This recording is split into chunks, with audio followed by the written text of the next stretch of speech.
Irmãos, eu estou muito feliz por estar aqui. Né? Quando o pastor Jamison me convidou, eu só não respondi prontamente, porque a gente tinha uma questão de datas com o evento que teve lá na igreja, mas já fui correndo para saber se seria na data, vi que não era. Pastor, vou poder, viu? Conta comigo. Né? E é com muita alegria que nós estamos aqui hoje.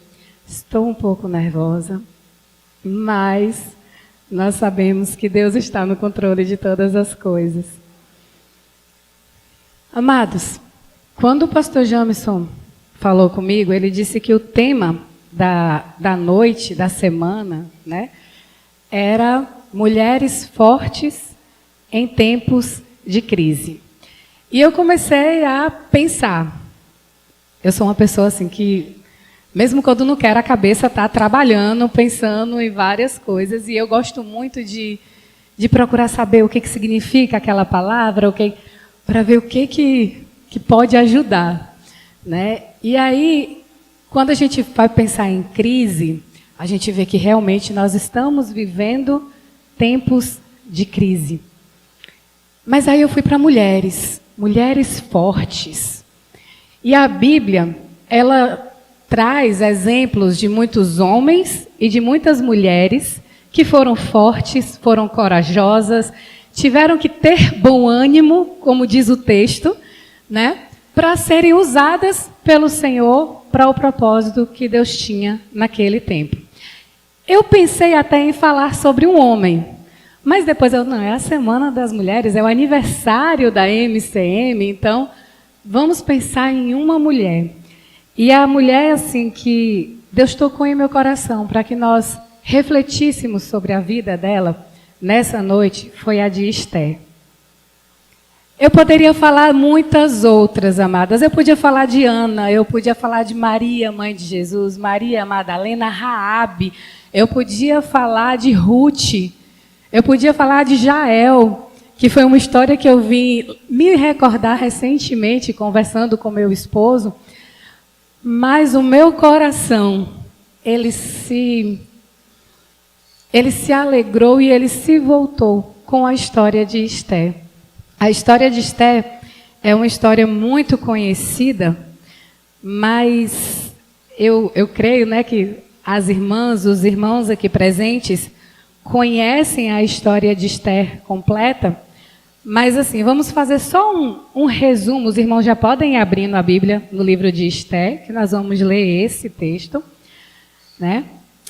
E vamos ler no capítulo 4, dos versos 14 ao 17.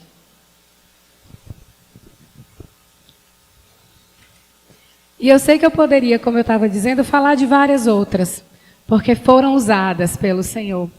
Mas tem uma coisa em Esther, da coragem dela, que me puxa, sabe, me chama a atenção. Porque para sermos fortes, muitas vezes nós precisamos ter coragem também. Né? Nós precisamos enfrentar aquele medo, segurar um pouco ali e caminhar. E o capítulo 4, do verso 14 ao 17, diz assim: porque se de todo te calares neste tempo, socorro e livramento doutra parte virá para os judeus. Mas tu e a casa de teu pai perecereis. E quem sabe se para tal tempo como este chegaste a este reino? Então disse Esther que tornasse a dizer a Mardoqueu: vai e ajunta todos os judeus que se acharem em Susã, e jejuai por mim, e não comais, nem bebeis, por 3 dias, nem de dia, nem de noite. E eu e as minhas moças também assim jejuaremos, e assim irei ter com o rei, ainda que não é segundo a lei, e perecendo, pereço. Então Mardoqueu foi e fez conforme tudo quanto Esther lhe ordenou. Amém. A história de Esther, uma história muito conhecida. Esther, ela se casa com o rei Assuero. Só que antes dela se casar, ele tinha uma esposa, Vasti, que era a rainha até então. O rei se alegrou em um banquete, em uma festividade, com vários príncipes e pessoas grandes do seu reino. chamou Vasti, que era muito formosa, ele queria mostrar Vasti para o povo e Vasti não quis ir.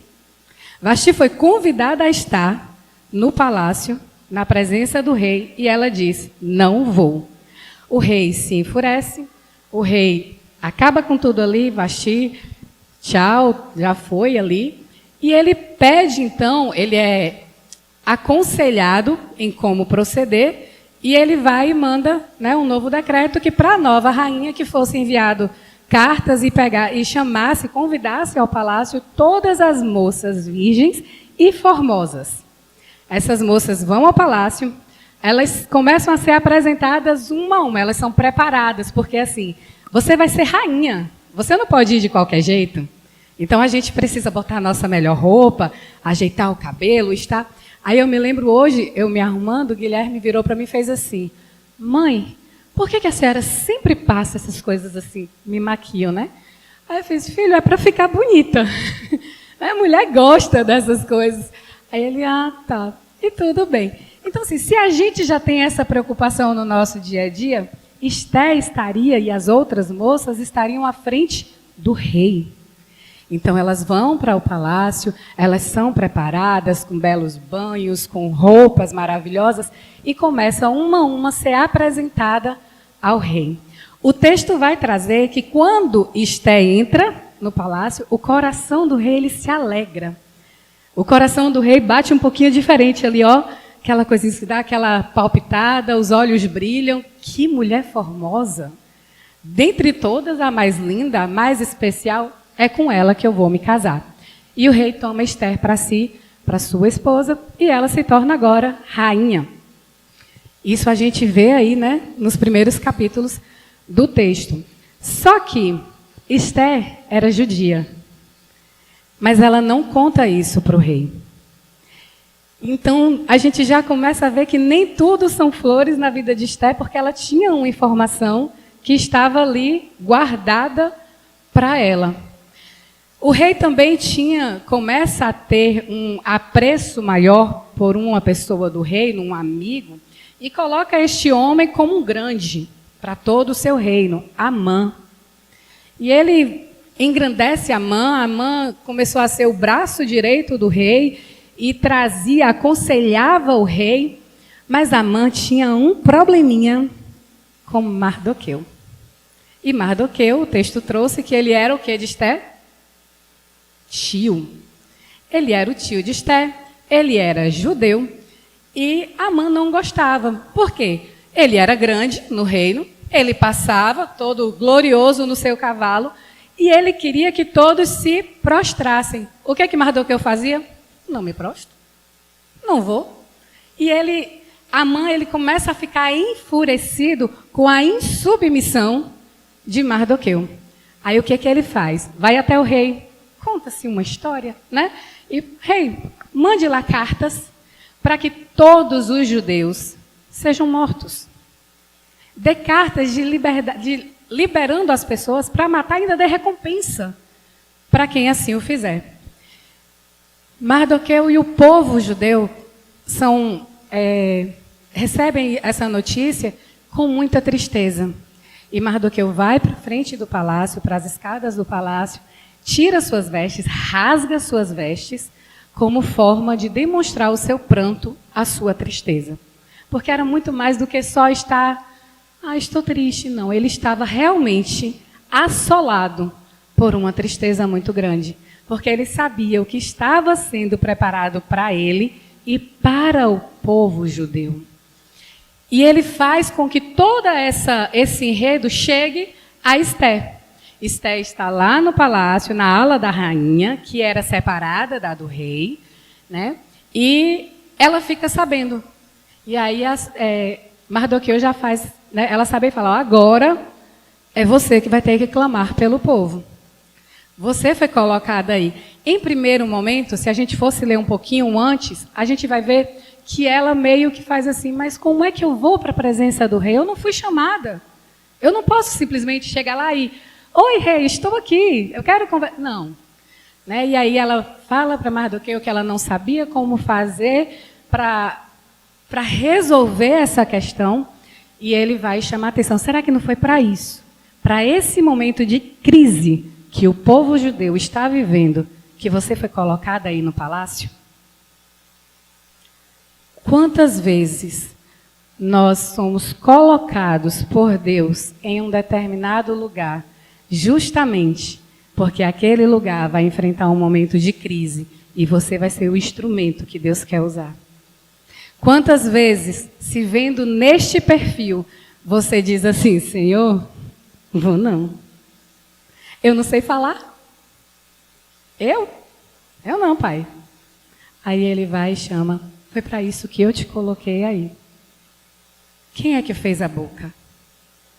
E aí Esther, ela entende a resposta do tio, mas ela faz algo que para mim é muito importante. Eu tiro como nosso primeiro ponto nessa noite para a gente pensar, que foi a questão dela não ficar só.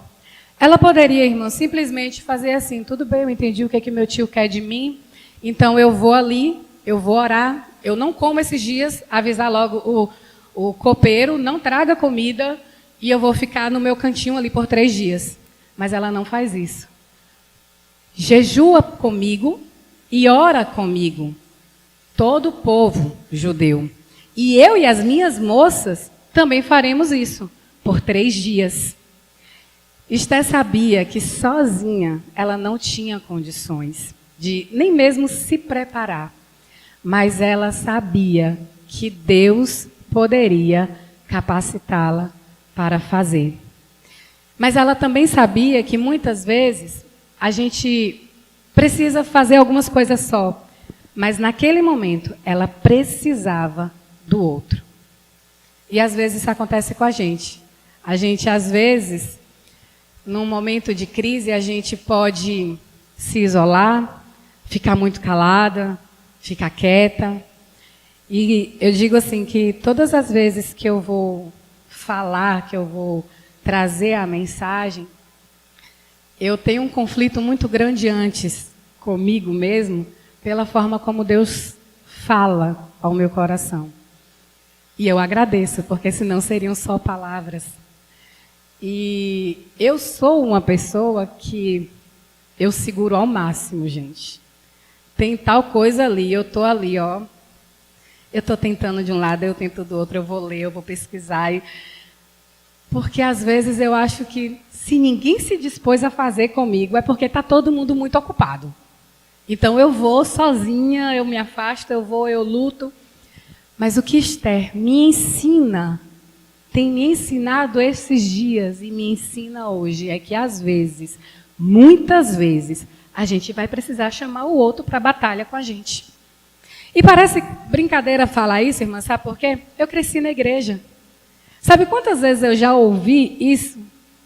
Nossa, perco as contas. Não tem dedinho para contar. Mas chega uma hora que realmente a chave vira. Sabe? É como se Deus chegasse para mim e falasse: Márcia, eu sei que você não gosta muito de incomodar ninguém, mas você vai precisar. Porque quando você chama o outro, eu capacito o outro também. Eu fortaleço o outro também. O outro vai aprender a lidar com essa situação junto com você. Então, eu hoje entendo que eu preciso pedir mais ajuda. Que eu preciso chegar mais para o outro. Ó, bora ali, que a gente tem um pepino para descascar, um abacaxi. Se pastor Jamison ainda fosse o meu vice-presidente no SECBASA, talvez agora ele está... Bora, corre comigo ali, porque a gente tem um pepino para descascar ali na... Mas, como era antes, escapou. Né? A gente só fazia chegar mesmo que não dava tanto trabalho, até porque a gente entendia a situação. Né? A gente está pastoreando em uma cidade e trabalhar na outra era um pouco complicado.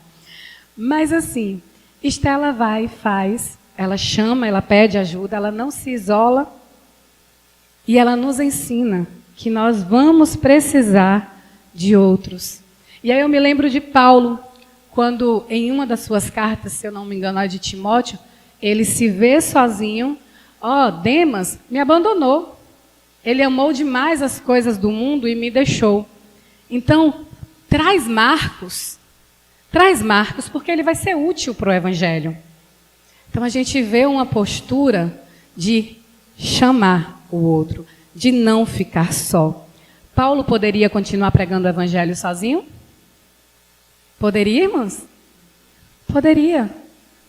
Ele recebeu o chamado, ele tinha condições, mas ele sabia da importância de ter outros com ele, porque assim como Deus usava Paulo, usava Marcos, usava Timóteo e tantos outros. Então Paulo fala, ó, traz Marcos aí porque ele vai ser útil aqui. E na nossa história, Esther também não foi sozinha. Esther se preparou por 3 dias e 3 noites, sem comer, orando, se consagrando, e aí ela vai fazer aquilo que não era esperado que se fizesse. Ela se apresenta ao rei. Ela pede ao rei para poder estar ali. O rei, quando vê Esther, o texto vai dizer que ele estende, né, o cetro para ela, e ela toca, e aquilo ali é como se dissesse assim, não, tudo bem, eu não te convidei, mas você é bem-vinda. Era um protocolo, era uma lei. Eu sou muito ligada em protocolos, né? Então eu imagino que para Esther quebrar um protocolo real era realmente aquela coisa assim de eu vou morrer, eu posso perecer, como ela mandou avisar ao tio dela. Se for de perecer, pereço, mas eu vou. E Esther vai e convida o rei para estar no seu banquete. E pede, traga Amã. Amã, seu homem de confiança, seu braço direito, deixa ele vir junto comigo. Irmãs e irmãos aqui presentes, quando eles vão, o texto vai dizer que o rei ficou muito feliz na presença de Esther e ele pergunta assim, ó, o que você quiser, eu te dou. Você pode pedir qualquer coisa. Esther podia ter aproveitado aí, ter pedido logo, né? Libera meu tio, libera o povo e tal. Não, não, rei, eu não quero nada. A única coisa que eu quero é que amanhã vocês dois estejam também presentes nesse banquete que eu vou preparar. Esse primeiro banquete, o texto vai trazer até como um banquete do vinho, né? E ela ia preparar aquele banquete para que eles pudessem se deliciar. E eles vão no outro dia, né? Ela vai mostrando ao rei, ganhando confiança, ganhando espaço, né? Para poder fazer o pedido realmente necessário. E aí ela conversa com o rei, ela conta para o rei o que estava acontecendo. E o texto vai dizer que o rei fica enfurecido, porque ele percebe que na fala de Amã, ele foi enganado. E aí a gente vê no desenrolar da história que Amã é morto na forca que preparou para Mardoqueu. E Esther consegue, nessa conversa com o rei, que o rei mande novos decretos liberando o povo judeu. E ela finalmente conta para ele, eu sou judia. Vão morrer os meus? Amados, eu fico pensando em como o rei pode ter recebido aquela notícia, mas eu vejo a sabedoria de Esther. Esther se preparou para estar ali. Esther pediu ajuda. E Esther foi sábia em suas palavras. Por que ela foi sábia em suas palavras? Porque ela não foi de primeira. No primeiro momento com o rei, já... Ó, rei, estão querendo matar meu povo e aí, se morrer, eu vou morrer também, vai ficar sem rainha. Não, ela não falou de qualquer jeito. Ela preparou o ambiente, ela preparou a comida, ela preparou toda a situação para que ela pudesse, com belas palavras, explicar ao rei o que estava acontecendo e ele não tinha percebido ainda. Às vezes, nós queremos resolver as coisas tão rápido que a gente já chega e faz de qualquer jeito. Eu sei que aqui não, mas tem por aí lugares, no trabalho, na escola para quem estuda, na faculdade para quem está lá, dentro da nossa casa. É um problema que acontece, mas não sei o que, tem que resolver. Prepara o ambiente. Escolha as palavras certas, para que você possa realmente ser aquilo que Deus te colocou lá para ser, instrumento dele. Eu não sei como está a vida de cada um dos irmãos. Eu não sei o que os irmãos têm passado nos lares de vocês, com relação à criação dos filhos, mas eu sei que Deus sabe. E Ele tem uma forma de trabalhar que é muito especial e particular. Quando a gente vai falar do mundo, que o mundo está em crise, eu me lembrava essa semana de uma frase que a gente dizia há alguns anos, que é: o mundo está em crise, mas eu estou com Cristo, ou estou em Cristo. E nós precisamos tomar isso como verdade, porque, infelizmente, irmãos, o mundo, ele pertence ao maligno. Nada vai melhorar. Agora, nós precisamos, enquanto mulheres cristãs, homens cristãos, preparar a nossa família, cuidar da nossa casa. Nós precisamos estar atentos ao que vem ao nosso encontro. Quantas ideologias estão sendo levantadas? Como nós temos conversado e ensinado aos nossos filhos que aquilo é errado. Sabe por quê? Porque quando eles vão trazer todas essas coisas, eles mostram de um jeito tão bonito que você até fica assim: nossa, é só isso. Outras coisas não, outras coisas já estão tão escancarado, mas eles querem mostrar como se tudo fosse normal. É tudo aceitável. É no desenho de uma criança. Gente, os desenhos infantis estão cheios de ideologias.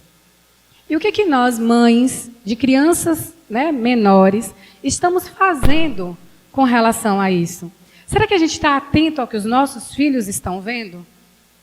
Eu bato muito nessa tecla sempre que eu tenho uma oportunidade, porque assim, lá em Simões Filho, eu sou presidente do Conselho Municipal de Criança e Adolescente. E a gente vê tanta coisa chegando. E a gente participa muitas vezes de alguns seminários e algumas capacitações, onde eles realmente trazem como normal. É tudo normal. Você que está errada por não se enquadrar. Você tem que saber se posicionar. Mulher cristã em missão. Nossas demandas são grandes? São. Muitas vezes pesadas? Sim, cansativas. Eu acho que assim não seria nem a palavra pesada, seria mesmo cansativa. A gente cuida de casa, a gente cuida do marido, a gente cuida dos filhos. Graças a Deus o marido também ajuda a cuidar. Mas tem aquelas que trabalham fora, então você tem uma jornada dupla. Aí você tem as ocupações na igreja, você tem que ter a vida social. Chega um momento que a gente realmente fica assim: nossa, será que eu estou com essa força toda? Estou não, pai. Pai, me ajuda aqui, porque eu estou fraca, eu estou capengando já, não estou aguentando mais. Amanhã eu não queria nem sair de casa, mas eu preciso trabalhar. E muitas das vezes, por tantas demandas, a gente tem negligenciado coisas que são importantíssimas. O seu filho é o seu patrimônio. E você vai prestar conta dele. Eu sempre gosto de falar, porque a Bíblia diz que os filhos são a herança do Senhor. Herança é algo desejado, é algo caro, é algo de importância. E aí eu tenho que olhar para o meu filho, para aquele menino lindo ali, e dizer assim: você foi o melhor que Deus tinha para me entregar, e entregar ao seu pai. Porque a Bíblia diz que você é herança do Senhor. Seu filho, sua filha, é herança do Senhor. Como é que a gente vai prestar conta dessa herança para Deus depois? Ah, Senhor, desculpa, mas é porque eu estava tão cansado. Eu estava trabalhando tanto, pai, eu me ocupei de tanta coisa que eu esqueci de tomar conta dos meus filhos. Eu esqueci de olhar o que eles assistiam. Eu esqueci de prestar atenção no que eles conversavam. Em quanto tempo eles ficavam presos no quarto? Porque antigamente o perigo era quando nossos filhos estavam na rua. Hoje o perigo está dentro de casa. Está na porta do quarto que fica fechada. E é uma crise que tem assolado as famílias. Aí o pai e a mãe não se entendem com relação à criação do filho. O pai fala A, a mãe fala B. O menino olha para os dois e se tranca no quarto e vai viver D, F, G, H e o resto do alfabeto. Porque o mundo está dizendo para ele outras letras totalmente diferentes. Então, se a gente em casa não consegue escolher uma única para caminhar, o mundo vai ensinar. Porque o mundo não está brincando de ser mundo. O diabo não brinca de ser diabo. E Deus também não brinca de ser Deus. Então, por que nós estamos brincando de ser cristãos? Por que nós não estamos atentos ao que os nossos filhos conversam, ao que eles falam, ao que eles fazem? Meu filho tem 7 anos, amados. E eu me lembro quando ele tinha uns 5 anos, que ele sempre assistia um desenho que eu nunca vi nada demais. Porque assim, uma coisa que a gente tem lá em casa é a gente assiste o que ele vai assistir. Aí quando ele chega com um desenho novo, não, mãe, eu queria assistir tal coisa, pai, eu queria tal coisa. Agora não. A gente vai sentar, a gente vai ver, vai pesquisar sobre e depois você pode assistir. E eu me lembro que era um desenho tão simples, sabe, que você não via maldade nenhuma. Eu me sentava direto com ele para poder assistir. Eu gostava, tinha hora que ele falava assim, mãe, a gente vai assistir o quê? Bota tal desenho? Vamos lá. Cachorrinho, em desenho animado e tal. Eram vários animais, na verdade, era cachorro, era girafa, era tudo, né? E aí, teve um dia que a gente assistindo do nada, eles estão entrando no carro, o papai era policial, aí a cachorrinha fala assim, pai, chegaram vizinhos novos. Aí o pai olha para a casa do vizinho e realmente chegou vizinhos novos, vizinhos zebras. E aí ela fala, são os 2 pais e o menino, e os meninos. Quando eu olhei, eu fiz assim, nessa hora ele estava brincando, aí eu parei, acabou. Chamei ele e fiz, filho, esse desenho a gente não assiste mais. Aí ele fez assim, por que, mãe? A gente gosta tanto. Aí eu percebi que ele não tinha entendido, realmente, ele só tinha 5 anos. Aí eu fiz assim, porque tem uma coisa que está começando a ser ensinado no desenho, que a palavra de Deus diz diferente. Eles estão ensinando uma coisa errada, que Deus não vai ficar feliz. Então a gente não assiste. Você entendeu? Entendi. Tinha uma irmã que ele sempre ficava na casa, que sabia que ele gostava desse desenho. Ele estava na casa dela um dia, ela... Gui, vamos aqui, vou botar o desenho para você. Ele fez, esse desenho não, tia. Esse desenho não, porque ele está ensinando coisas erradas. Coisas que a Bíblia diz que não pode. E eu louvei tanto a Deus quando ela me contou isso, irmãos. Porque eu fiz assim, ela está ficando, está entrando. Tá entendendo que o que não pode em casa, não pode fora também. Deus conserva. Mas eu sei que o meu filho vai chegar um momento em que ele vai começar a ter muito mais contato com o mundo lá fora. Será que eu estou fortalecendo o meu filho? Para fortalecer o meu filho, eu preciso ser uma mulher forte. Eu preciso ser uma mulher que é fortalecida diariamente no Espírito Santo. Eu preciso ler a palavra de Deus todos os dias. Eu preciso orar, falar com Deus todos os dias. Os louvores que eu escuto precisam ser louvores. E o meu filho precisa ver isso.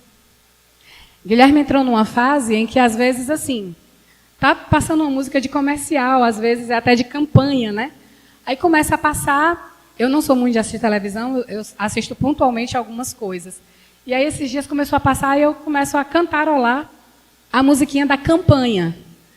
Aí ele encosta em mim e faz, é de crente? Essa música é de Deus? Não, então a gente não pode cantar, mãe. E sai.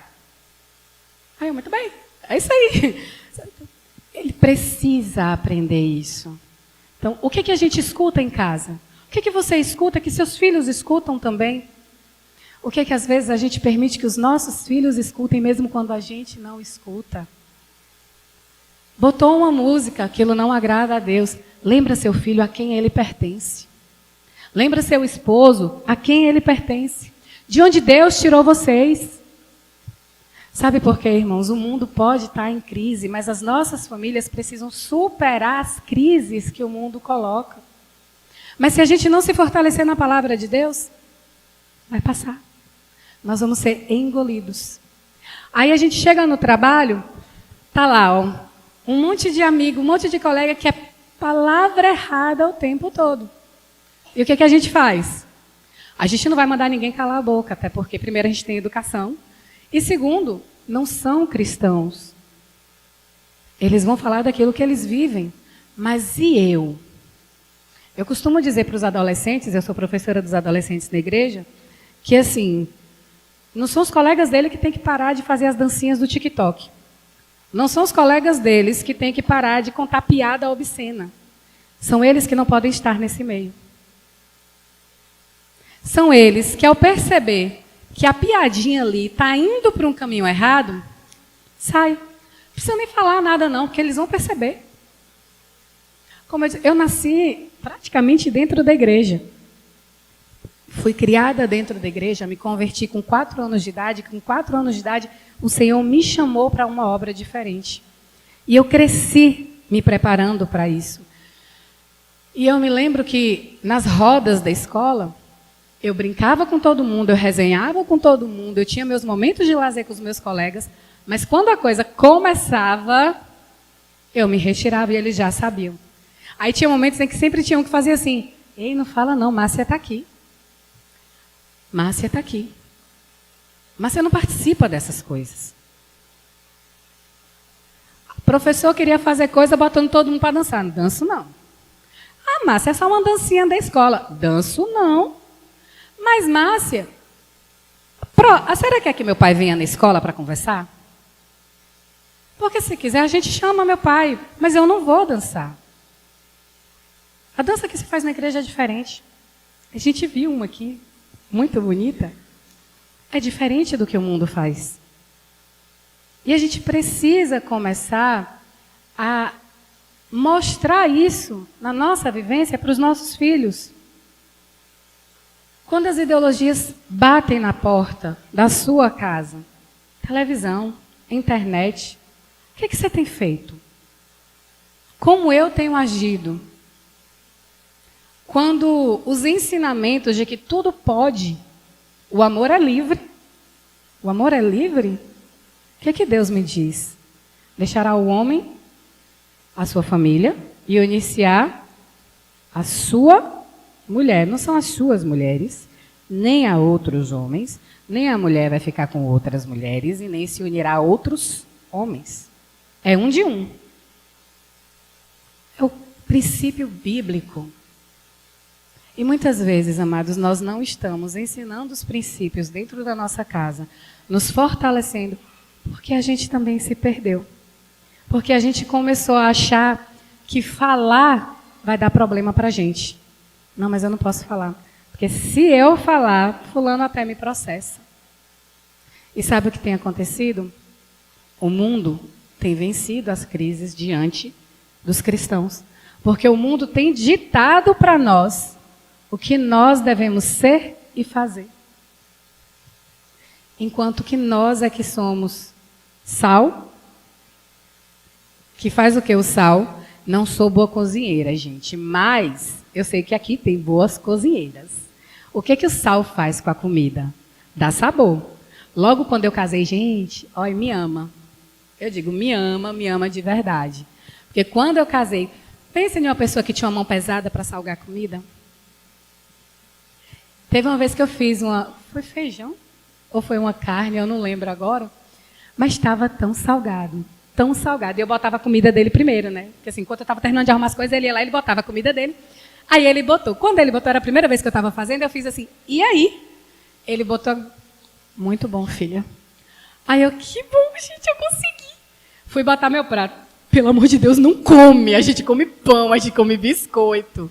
Porque o sal, ele não pode ser nem pouco e nem muito. Ele tem uma medida. Porque senão ele estraga. Qual é a medida que nós estamos sendo para o mundo? A luz, nós somos luz para iluminar. Quando está tudo escuro, por mais fraquinha que seja a luz, você identifica que ali tem algo diferente, ali tem luz. Quando as meninas estavam apresentando que a luz baixou, eu até tomei um susto na hora, eu falei assim, oh meu Deus. Mas aí elas foram, né, pegaram a lanterna, e eu vi que Guilherme até olhou assim por debaixo do banco para ver se a luz estava iluminando embaixo. É a cara dele fazer isso. Mas a luz, você não tem como esconder. E a Bíblia diz que não tem como esconder. Por que nós estamos permitindo ser escondidos, tampados pelo inimigo? Por que que nós estamos deixando as crises ter um tamanho tão maior do que elas podem ter, do que elas realmente têm? Ah, mas é porque você não sabe como eu estou com um problema grande em casa. É um problema de saúde. Irmã, eu posso não saber, mas o que eu sei é que o Senhor é o médico dos médicos. O que eu sei é que, se não for da vontade dele de trazer cura, ele traz conforto. Eu passei alguns anos da minha vida pedindo ao Senhor pela cura do meu avô. Eu sempre fui muito apegada ao meu avô. Meu avô era aquele cristão que, assim, dava a hora do culto, podia acontecer o que for. Eu estou indo para o culto. Acabou. Vou, mas eu preciso ir na farmácia. Depois do culto, a gente vai na farmácia. Bora, para o culto. Se você chegasse na casa dele perto de 6 horas da tarde, você não saía enquanto o culto doméstico não acontecesse. E você também precisaria recitar um versículo bíblico de cor. Que não podia ser um que alguém já falou. Gente, era uma roda com mais de 15 pessoas. A gente sentava aqui, quem era criança, como no meu caso, a gente ficava assim. Eu vou falar, o Senhor é o meu pastor, o Senhor é o meu pastor. Eu preparei a semana toda, porque eu vim para casa do meu avô hoje. A pessoa do lado falava, o Senhor é meu pastor, nada me faltará. Você olhava assim, vou, deixa eu copiar. Não, fale outro. Você não está sendo ensinada? Sua obrigação é aprender. Nós crescemos assim. E eu sempre fui muito apegada ao meu avô. Meu avô foi diagnosticado com um tumor no cérebro.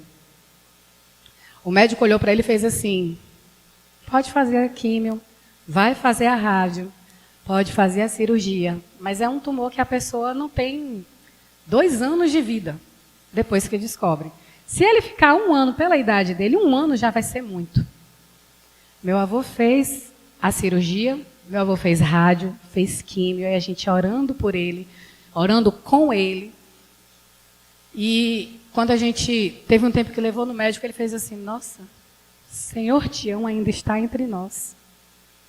E nós orávamos sempre, eu sempre pedia a Deus, Deus, cura meu avô.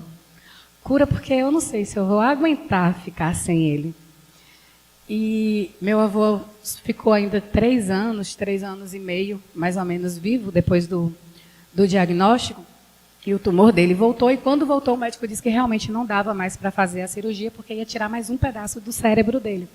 E aí ele não teria como, ele iria vegetar.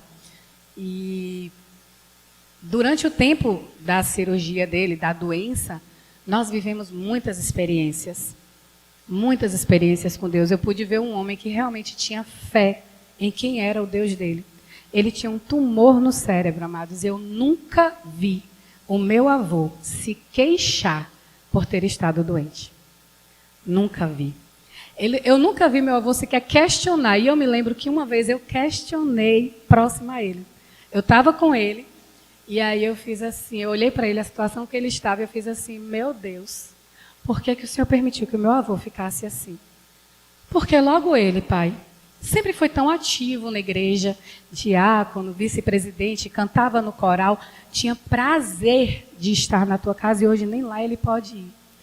Quando o meu avô me ouviu falar isso, o meu avô fez assim, Márcia, nunca mais questione Deus pela situação que eu estou, porque é para a glória dele. E o meu avô me ensinou muito, que a crise maior em uma família de 11 filhos e não sei quantos netos, de ver o patriarca morrendo aos poucos, cada dia morrendo um pouco mais. Ele não era só patriarca porque ele era o pai.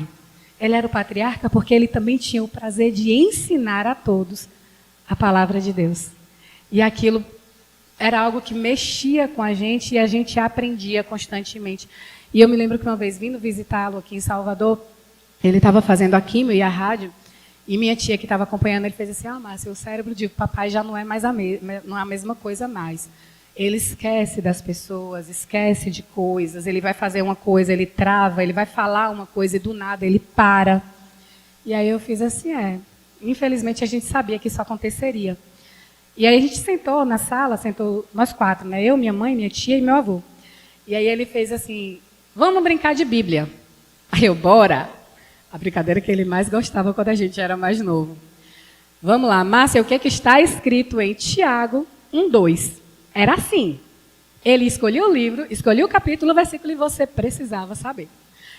E eu lembro que eu fiquei assim, eu olhava para minha mãe para ver se minha mãe chutava e minha mãe... Aí eu não sei. Eu estava no seminário, na época meu avô olhou para mim e fez, toma vergonha, você é seminarista. E eu fiz assim, eu olhar, rapaz. Ele lembrou até que eu sou seminarista agora, viu? Mas eu virei e falei assim, eu vou pegar meu avô agora. Eu peguei um livro, inventei o capítulo e logo inventei o versículo. Vou, quanto está escrito lá em Oséias 15. Meu avô olhou para minha cara e fez, não tem. Aí eu, não tenho o quê? Não tem esse capítulo, não tem esse versículo, esse livro que você falou só vai até o capítulo tal. Minha tia olhou para mim e fez assim, mas ele esquece tudo, ele só não esquece da Bíblia. Porque foi um homem que foi fortalecido pelo Senhor a cada dia para o momento que ele ia passar. Ele foi fortalecido e ele fortaleceu outros. Todas as vezes em que ele chamava a família para um culto doméstico, era como Esther, chamando os judeus, chamando as suas moças para orar e jejuar com ela. Ele nos preparou para momentos de crise. Eu não sofro, amada, sofro muito, eu sou uma pessoa muito intensa. Mas, volta e meia, eu estou me lembrando de tudo o que meu avô me ensinou em vida com o exemplo dele. Tudo que ele ensinou para minha mãe, que minha mãe reproduz assim, ó, fielmente. Tudo que meu pai me ensinou desde pequeno. E o que eu quero que o meu filho aprenda de mim, do meu esposo. Meu esposo teve uma realidade um pouco diferente, mas tem uma dedicação com o Guilherme no ensinar da palavra, e não é porque é pastor, é porque é cristão, porque sabe que precisa.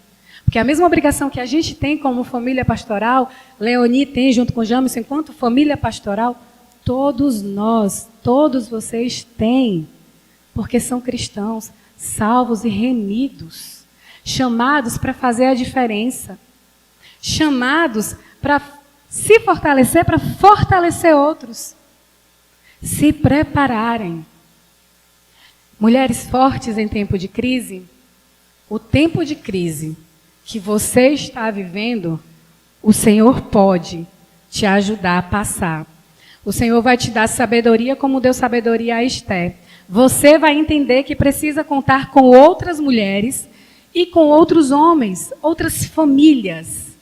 Assim como Esther entendeu que precisava de todo um povo, orando e jejuando com ela. E quando você vencer essa crise, saiba que é seu papel agora ajudar outros a vencer também. Porque a gente vai se fortalecendo aqui dentro, mas a gente foi chamado para ir lá para fora. E é na crise que o mundo está, que nós precisamos, depois de fortalecidas, vivenciar Cristo lá, para que eles entendam que maior do que qualquer crise é Cristo em nossas vidas. Eu, como disse, não sei, eu não conheço as famílias aqui da igreja, eu não conheço a situação dos irmãos, eu não sei como é que está a situação da igreja. A gente tem, irmãos, problemas momentos de dificuldade, problemas, a gente passa, mas Cristo é maior, e é Ele quem tem fortalecido essa igreja, é Ele que tem fortalecido cada um de vocês. Então, o que eu digo para vocês, baseado no texto da divisa, que está lá em Josué 1:9, não te mandei eu, esforça-te e tem bom ânimo. Não pasmes, nem te espantes, porque o Senhor, teu Deus, é contigo por onde quer que andares.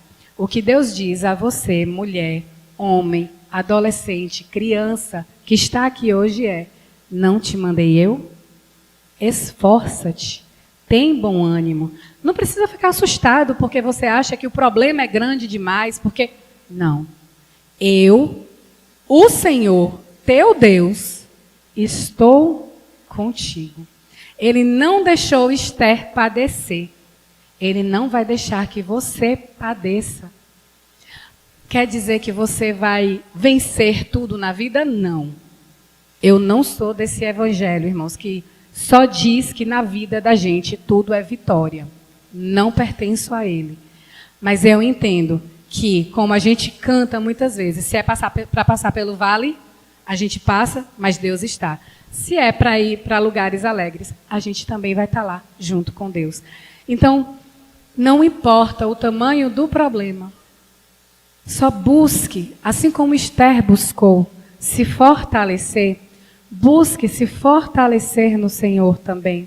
Busque conhecer esse Deus que te garantiu que estaria com você todos os dias. Ele não estaria com você somente no dia de culto. Ele não estaria com você somente 3 dias na semana. Não. Eu estou contigo todos os dias, todos os momentos. E não há crise, não há problema que seja maior que o nosso Deus. Não há nada que seja maior do que Ele. Então, não tema, não te espantes, não te pasmes, esforça-te. Sabe por que esforça-te? Aquilo que é de você fazer, se esforce e faça da melhor forma que você puder. Não faça de qualquer jeito. É para varrer? Vamos varrer direito. Não vamos varrer jogando as coisas por debaixo do tapete, não. Varra direito, limpe direito, busque direito. O que é da gente fazer, Deus não vai fazer, amados, porque Ele já te colocou lá para isso. Ele te colocou onde você está com um propósito de cura, de libertação, de pregação da palavra dEle. O propósito é dEle. Nós somos apenas instrumentos. E que sejamos a cada dia fortalecidos no Senhor. Que busquemos este Deus que dá a quem pede. Lá em Mateus 7 vai dizer que Ele dá de acordo com você vai pedindo. Então, está precisando de força? Peça força. Está precisando de alegria? Peça ao Senhor, Senhor, me dê alegria. Eu quero ter alegria na Tua presença. Você sabe o que você precisa. E nesse momento nós vamos orar. E eu queria que você fizesse exatamente isso. Você se conhece mais do que qualquer outro que esteja aqui. Você se conhece mais do que o irmão que está do seu lado. Eu me conheço mais do que o meu marido me conhece.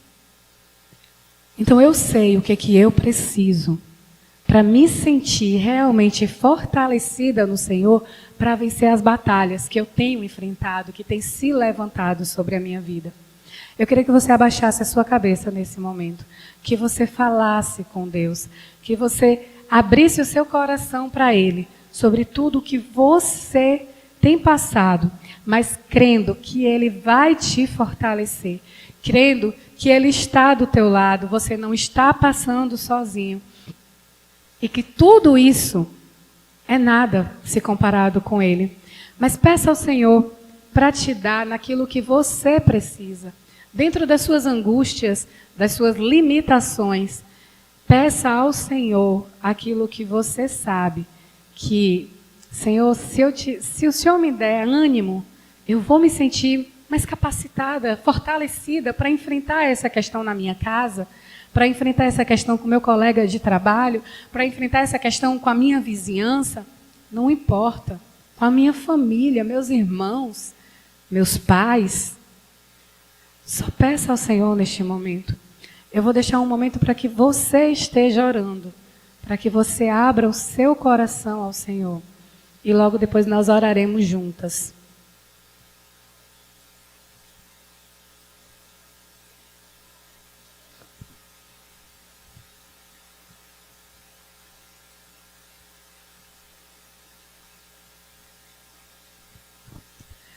Senhor Deus, nosso Pai que estás nos céus, nós te agradecemos, Senhor, por esta oportunidade de estarmos na Tua casa, Senhor. Porque juntos nós te louvamos, juntos nós engrandecemos o Teu nome, nós lemos a Tua palavra e o Senhor fala conosco, Pai. Senhor, neste momento, Deus, eu quero colocar em Teu altar cada vida aqui nesta igreja, Deus amado. Cada família aqui representada, Pai. Deus, eu não conheço os meus irmãos e irmãs, mas o Senhor conhece. A Tua palavra diz que o Senhor nos conhece, o Senhor nos sonda desde o nosso ventre. O Senhor sabe aquilo que nós seríamos e passaríamos antes mesmo que fôssemos formados no ventre de nossas mães, Deus. E eu quero te pedir, Senhor, neste momento os Teus filhos estão te clamando, estão orando a Ti, dizendo ao Senhor: o que eles precisam, Deus, para serem fortalecidos na Tua presença, Pai, para enfrentar este mundo, Deus, que tem se levantado, este mundo, ó Pai, que já pertence ao maligno e tem trazido tantas coisas como se fossem normais e que nós muitas vezes temos nos calado, Pai, mas nós não queremos continuar calados. Nós queremos ser uma igreja, Deus, protestante, ó Pai, uma igreja que protesta, que não protestos vazios, como nós temos visto na mídia, Pai, mas uma igreja que professa o Teu nome em forma de protesto contra aquilo que o inimigo tem trazido, Deus amado. Ó Deus, nós queremos, Senhor, estar tão firmes em Ti, que a nossa casa vai estar firme, que a nossa casa será um pedaço do céu, como nós tanto cantamos na Tua igreja, Pai amado.